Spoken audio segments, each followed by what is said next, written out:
स्वाध्याय TV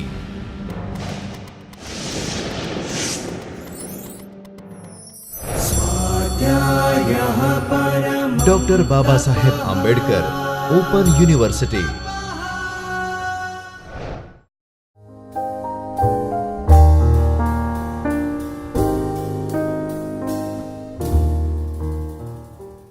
Namaste dear students, I Dr. HIMANSHU PATEL welcome you from the Chaitanya studio of Dr. Babasaheb Ambedkar Open University.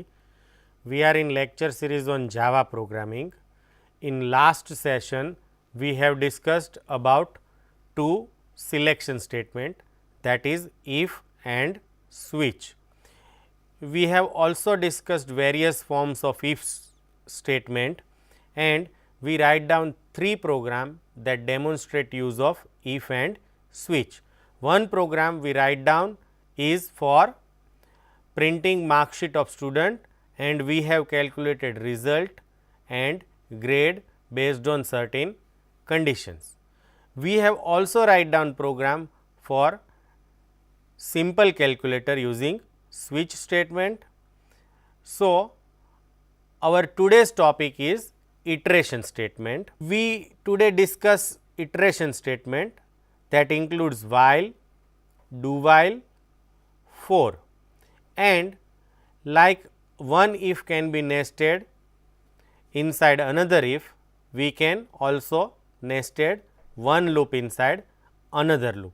Now, these iteration statements are in general known as a loops in other programming languages.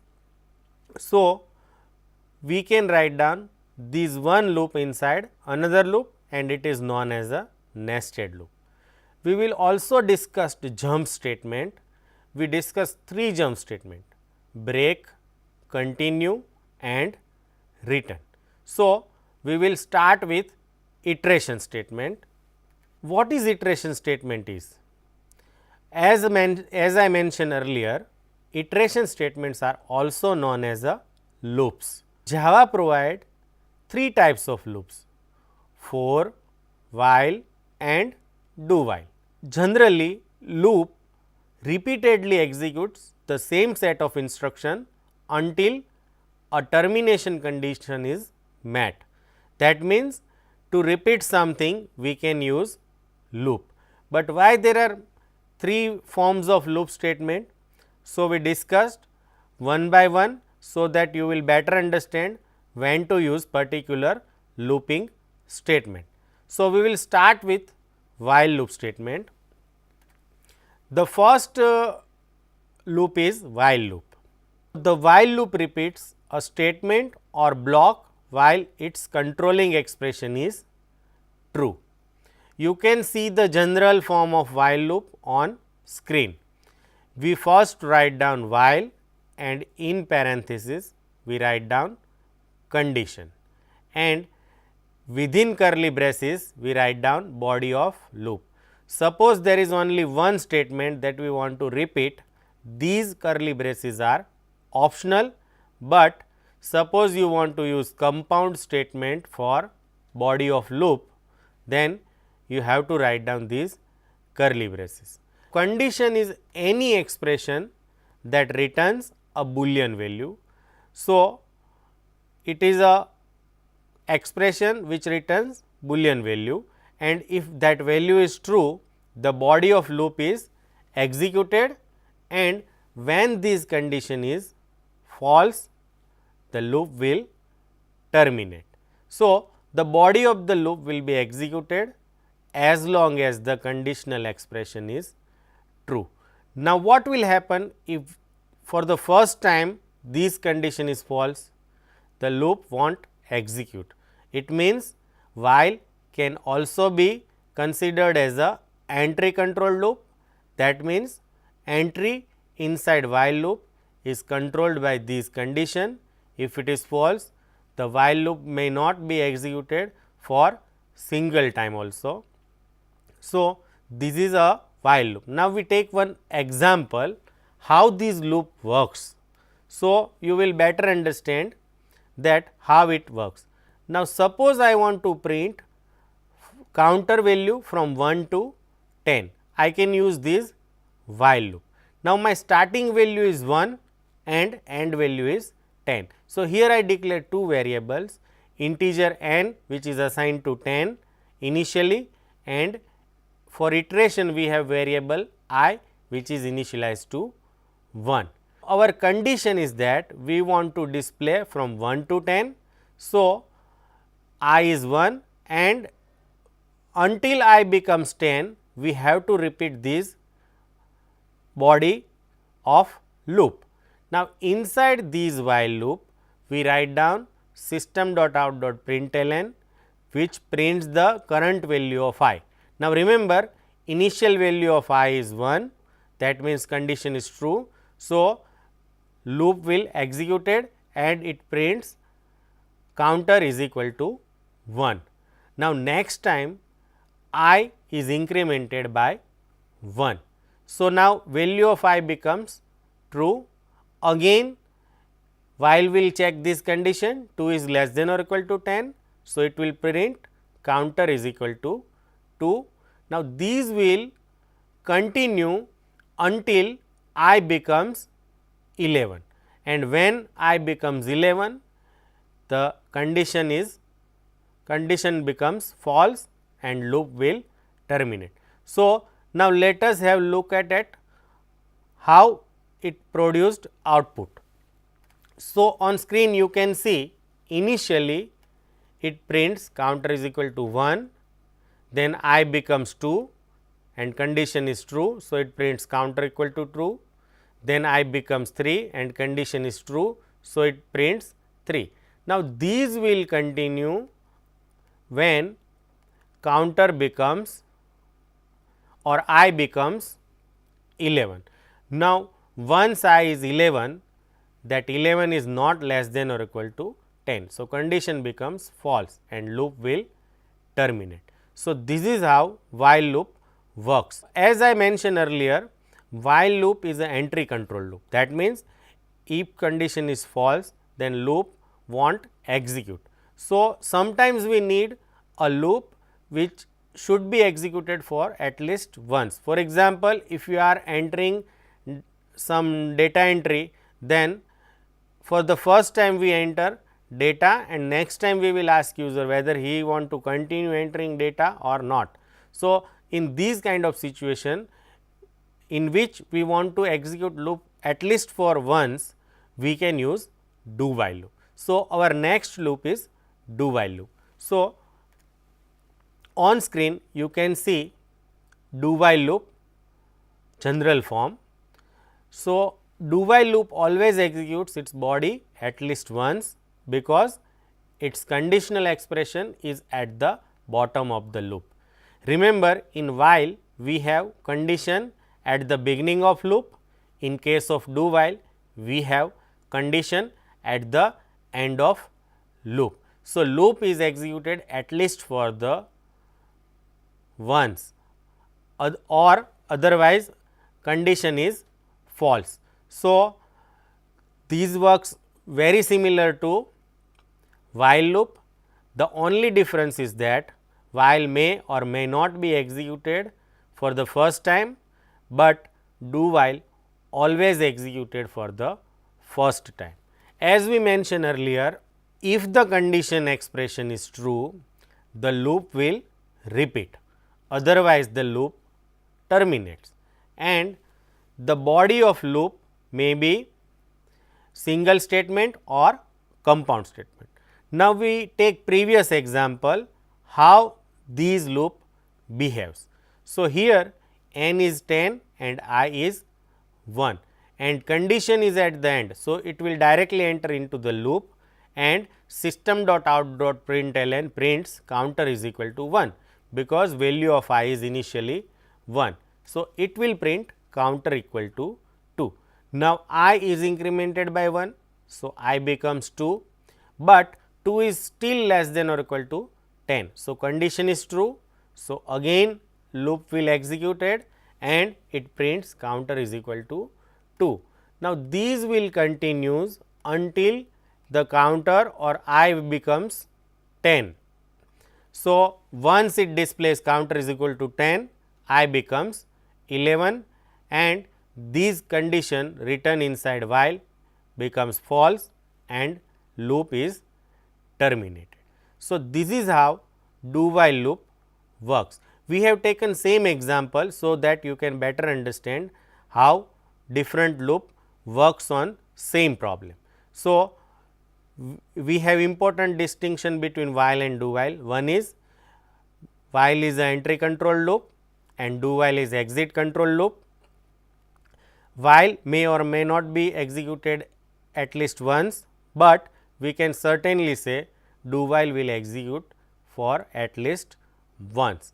The third loop is the most powerful loop provided by Java, which is for loop. So, we discuss what is for loop is.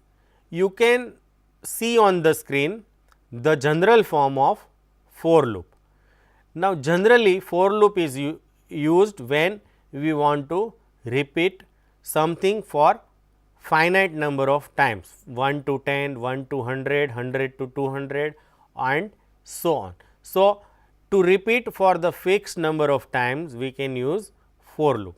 Now, in for loop we have three parts, for and in parenthesis we write down three parts separated by semicolon.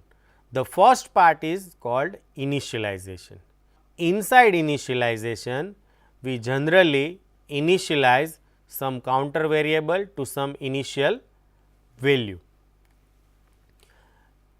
So, initialization is only executed when loop starts first, and remember initialize executed only once. Next time loop repeats, initialization will not executed. It is only executed when loop is executed for the first time. The second part is condition. So, again condition is a Boolean expression which evaluates to either true or false, and if this expression is true, then the body of the loop is executed. If it is false, the loop will terminate. So, in condition we write down variable value compared to some final value, so that we can decide whether we want to terminate loop or not. Remember, condition is evaluated every time loop repeats. So, this is repeated until this condition is false. The last part is called iteration, and this is usually an expression that increments or decrement the loop control variable. So, we can say for is the most powerful loop which includes all three parts at same place, that is initialization, condition and iteration. Again we take previous example so that you can better understand. Now, we look at the same problem using for loop. So, here on screen you can see we have declared integer variable n and I, and inside for loop in initialization part we write down I is equal to 1. So, when loop is executed for first time, I becomes 1. Next is a condition. We want to repeat this loop until I becomes 10. So, here I write down I less than or equal to n, which is 10, and in increment part we write down I plus plus, that means we want to increment value of I each time loop is executed, and inside loop we want to display the value of I or counter variable. So, we write down counter is equal to value of I. Now, how this loop works, let us understand. So, initially I is equal to 1. Now, remember it never executed again. So, counter is 1. Next it checks condition, 1 is less than or equal to 10.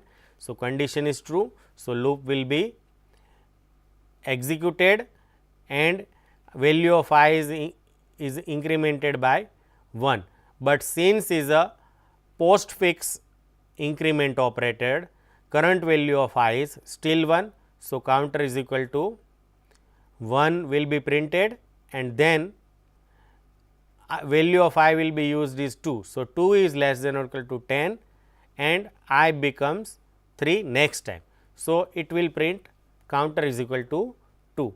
Now, these will repeated until counters become 10 and then these condition which is 11 less than or equal to 10 is false. So, loop will terminated. So, this is how we can use 3 types of loop: while, do while and for loop. Now, we want to conclude that for loop is used when we want to execute some code for finite number of times. Do while we can use when we want to perform data entry operations, and we can use while loop when the how many times loop will execute is not finite. For example, I want to read data from file. So, I cannot predict how much time I have to read data from file until end of file encounters. So, in that case we can use while loop. While loop for infinite time, or we do not predict in advance how many time loop will be executed, at that time we use while. For data entry operation we use do while, and for fixed number of time we will use for loop. Next we discuss jump statement supported by Java. We want to discuss nested loop.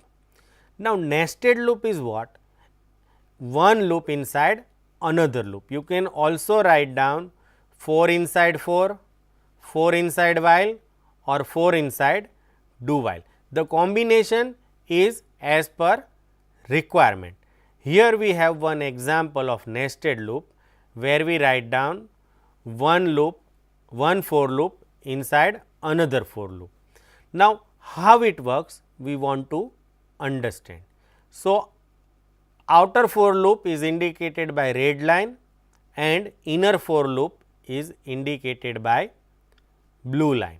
So, for first time outer loop will be executed and value of I is initially 1.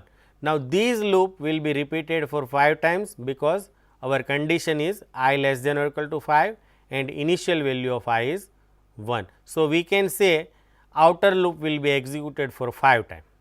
Now, inner loop is executed from 1 to I. That means, for first time it will be executed for 1 time, next time I becomes 2. So, inner loop will executed for 2 times, next time I becomes 3. So, inner loop will be executed 3 times, next time 4 times, and in last it will be executed for the 5 times. So, initially value of I is 1 and inner loop will be executed for 1. So, what it will print is value of I, and value of I is 1. So, it will print 1. Now, once these inner loop finished, we have write down system.out.println. So, it will move our cursor to next line and outer loop will continue. So, value of I becomes 2, but this time inner loop will be executed for 2 times and it prints 2 times the value of I, which is 2. So, it will print 2 times and the system.out.println will move cursor to the next line.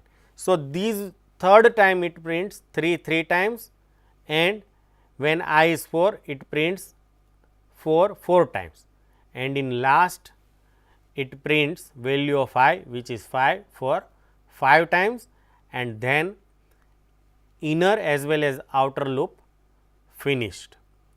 So, this is how nested loop works. You can use one loop inside another loop and in any combination. Here we take example of for loop only, but we can have while inside for, for inside while and so on, and there is no restriction on nesting of loop, that you have to remember. Now, we again come back to jump statement. So, Java supports 3 jump statement: break, continue and return. Now, in general these statement transfer control to another part of your program. We have already discussed this break statement. We have used this break inside switch statement.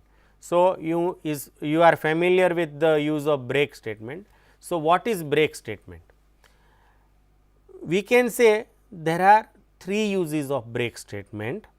First, it is used to terminate a statement sequence in a switch statement, that we have already discussed. Another use of break statement is it can be used to exit a loop. For example, if I write down if some condition and then break. So, when that condition is true, the loop will be terminated prematurely. So, another use is to exit a loop. And third, it can be used as a form of go to. So, these are the use of break statement. Another is continue statement. As its name suggests, skip some portion of loop and continue. So, in while and do while loops, a continue statement causes control to be transferred directly to the conditional expression that controls the loop. So, before continue, after continue, if there are certain statements are written, they are skipped and control is transferred to the beginning of loop. In a for loop, control goes first to the iteration portion of the for statement and then to the conditional expression. So, for all 3 loops, any intermediate code is bypassed. That means, suppose I write down some code after continue, it may be skipped when continue is executed. The last jump statement is return statement. Now, we will use return when we discussed method, but still we can understand return with simple example. So, what is use of return statement? The return statement is used to explicitly return from a method. The return statement immediately terminates the method in which it is executed. Now, we are familiar with main method. So, here I write down main method, and inside main method I write down system.out.print, and it prints this is before return. After that I write down return statement, and after return I write down this is after return. So, what will happen? It prints this is before return, and since immediately after we write down return, the main loop is terminated. So, the this is after return won't execute, because we have terminated main method by writing return statement. So, this is how return works. We will discuss this return statement when we discuss methods in detail. So, today we have discussed 3 types of loop supported by Java with its syntax and example, and how can we write nested loop. We have also discussed 3 types of jump statement, namely break, continue and return. We will discuss one more loop called for each loop when we learn array. Now, these for each loop is a generally used with array. So, we will discuss this for each loop when we discussed array. Now, we write down some real world problem using these iteration statement in next lecture.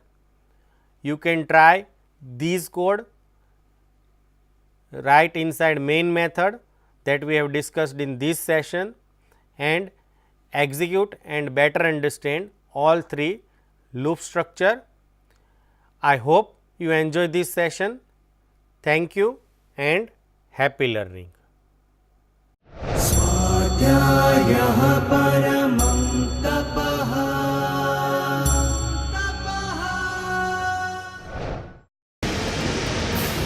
स्वाध्याय TV